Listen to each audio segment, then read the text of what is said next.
Bonjour et bienvenue dans cette série de formations sur le comptage bidirectionnel pour la production décentralisée. Dans cette leçon, nous allons vous donner une vue d'ensemble des principales exigences concernant les compteurs bidirectionnels, qui sont nécessaires à la mise en œuvre réussie d'un tarif de PD. Il existe beaucoup de concepts et de technologies de comptage intelligent permettant d'atteindre ce dernier objectif, mais nous couvrirons principalement les exigences clés, voire minimales, relatives au compteur bidirectionnel pour une IPD, d'où l'introduction au comptage bidirectionnel.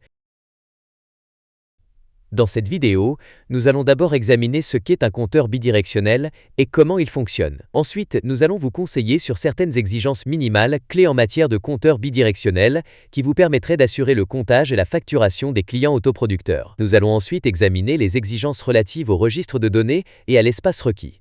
Pour conclure, nous vous donnerons quelques recommandations à retenir de cette leçon. Maintenant que nous savons ce qu'est le comptage de l'électricité, couvert dans nos leçons précédentes, nous allons nous assurer que nous savons et nous comprenons ce qu'est exactement un compteur bidirectionnel.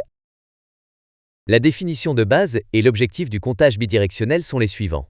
Un compteur bidirectionnel permet de mesurer à la fois l'importation, c'est-à-dire la consommation, et l'exportation, ou la production, au sein d'un système. Un compteur bidirectionnel est un compteur électrique qui peut mesurer à la fois les importations et les exportations d'énergie séparément. Le but du comptage bidirectionnel est de pouvoir surveiller à la fois la consommation importée et l'énergie produite exportée vers le réseau électrique. Cela va permettre la mise en œuvre de la facturation nette, où le tarif de consommation pourrait et devrait être différent du tarif d'injection. Nous utilisons normalement le comptage bidirectionnel pour les clients autoproducteurs.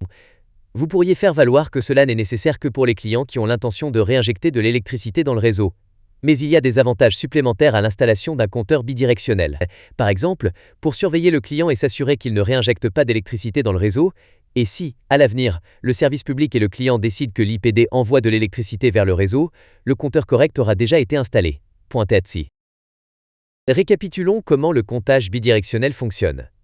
Normalement, le réseau devrait fournir l'électricité à la charge, et le compteur mesurerait et enregistrerait tous les paramètres de la puissance importée. La consommation ou la fourniture de l'électricité du service public est appelée énergie apportée du point de vue du client ou du consommateur. Dès que l'IPD commence à produire de l'énergie, celle-ci est envoyée vers la charge. Ceci fonctionne bien avec les compteurs actuels, tant que l'énergie produite par l'IPD est inférieure à ce qui est consommé. Dans ce cas, le compteur ne verra et ne mesurera qu'une réduction de la charge, de la consommation d'énergie ou de la valeur importée. Dès que l'installation de PD produit plus d'énergie que ce qui est consommé et nécessaire localement, l'énergie excédentaire peut alors être réinjectée dans le réseau. La fonctionnalité majeure du compteur bidirectionnel, si vous regardez le compteur de l'image, à ce moment, est qu'il peut mesurer et enregistrer tant l'énergie importée qu'exportée séparément. En d'autres termes, à la fois les flèches d'énergie verte et les flèches d'énergie bleue. Maintenant, avoir un système de comptage intelligent en place constituerait la solution de comptage idéale pour les IPD, mais tous les services publics ou pays ne peuvent pas nécessairement se le permettre. La question est de savoir si le service public a vraiment besoin de ce qu'il y a de mieux en termes de fonctionnalité. C'est pourquoi nous recommandons les spécifications minimales suivantes lors de l'achat et de la mise en œuvre du comptage bidirectionnel pour la production décentralisée. Comme indiqué précédemment, le compteur lui-même doit être bidirectionnel au niveau du comptage.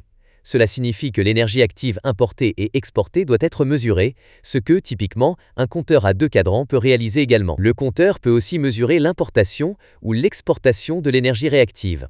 Le comptage de ces 4 valeurs est généralement appelé comptage à 4 cadrans et est illustré dans l'image de droite. Au-delà de la spécification pour le comptage standard, l'exigence du comptage à 4 cadrans serait dans la plupart des cas suffisante lors d'un appel d'offres ou de l'approvisionnement. Le traitement des données pertinentes peut alors être effectué par le service de comptage en fonction du type de facturation ou de tarif souhaité. Examinons donc quels sont les paramètres clés ou les données qui doivent être saisies et enregistrées sur les registres du compteur aux fins de facturation de la production décentralisée. Pour le comptage de l'énergie importée, les paramètres standards peuvent être définis et enregistrés sur le compteur, en fonction du type de tarif, de client et/ou d'application. Par exemple, entre autres, les kWh importés pour tous les types de clients, consommant tous de l'électricité achetée auprès du service public. Les kVA ou kVA pour déterminer la puissance souscrite, ce qui s'applique principalement aux clients plus importants comme les clients commerciaux et industriels, appelés souvent clients CI. Les kVARH pour déterminer la quantité d'énergie réactive réactive étant importée ou exportée, qui détermineront également le facteur de puissance, surtout applicable aux clients plus importants. Bien qu'il soit rare que les services publics facturent explicitement en fonction de la puissance réactive, un grand nombre d'installations de PD solaires photovoltaïques ne produisent que de la puissance active pure, alors que le service public doit encore fournir l'énergie réactive gratuitement pour le client. Pour pouvoir facturer ce service d'énergie réactive ou inciter les clients à améliorer leur facteur de puissance, il faudrait pouvoir mesurer la valeur des kVARH ou des kVA également. La consommation basée sur la période d'utilisation pour la facturation associée. Ces données sont nécessaires pour les clients qui paient des tarifs différents à différents moments de la journée, en fonction de l'offre et de la demande d'énergie sur le réseau. Au minimum, les valeurs d'exportation suivantes doivent être capturées ou enregistrées. Les kWh exportés pour tous les clients, l'heure d'exportation pour les clients facturés en fonction de la période d'utilisation, et éventuellement les kVA exportés. Ces données sont nécessaires pour les sites où la quantité d'énergie exportée vers le réseau ne doit pas dépasser une valeur prédéterminée. Si les clients dépassent cette valeur, ils peuvent encourir des frais supplémentaires ou même être déconnectés s'ils ne respectent pas la limite d'exportation. Dans la plupart des cas, la mesure des valeurs pour un système de production décentralisé est considérée comme une fonction de comptage secondaire. La raison en est que la fonction première du comptage est de mesurer les valeurs d'importation, en d'autres termes, les paramètres de l'électricité fournie par le service public aux clients. C'est pour cela qu'à ce stade, seuls les kWh d'énergie exportée sont mesurés, et en cas de tarif lié à la période d'utilisation pour la PD, l'heure d'exportation est également enregistrée sur le compteur. Il convient de noter que la mise en œuvre du comptage basé sur la période d'utilisation pourrait permettre de soutenir le réseau en période de pointe. Il y a cependant quelques autres aspects du comptage de la PD à prendre en compte, lesquels pourraient présenter des avantages, sans être absolument nécessaires, ce qui nous amène à notre prochain sujet.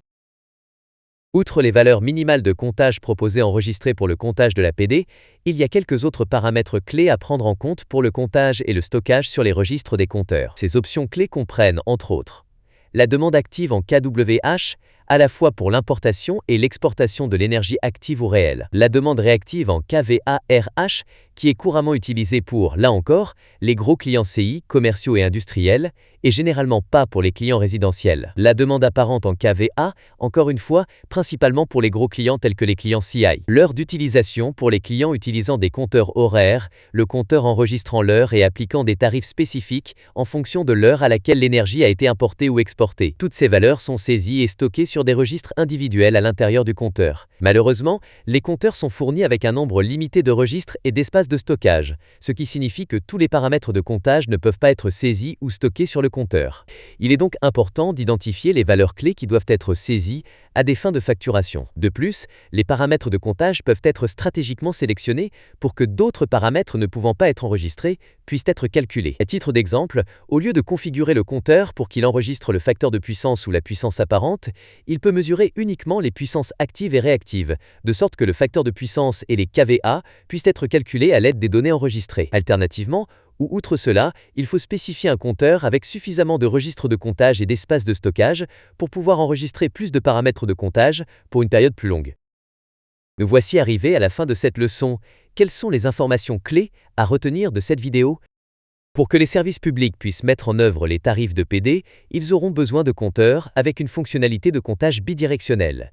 Et cela peut être réalisé principalement grâce au comptage à 4 cadrans. Les mesures minimales qui doivent être saisies pour les clients autoproducteurs sont la valeur de l'énergie exportée en kWh, ainsi que l'heure d'exportation en cas de tarif horaire mis en place. Enfin, la configuration de registres de comptage spécifiques pour le comptage bidirectionnel et les exigences de stockage ont été abordées dans cette vidéo. Parfait. Ceci conclut la première des 2 parties de cette leçon. Veillez à compléter le questionnaire pour ces leçons et nous vous retrouverons dans la prochaine vidéo. Merci, que Dieu vous bénisse et au revoir.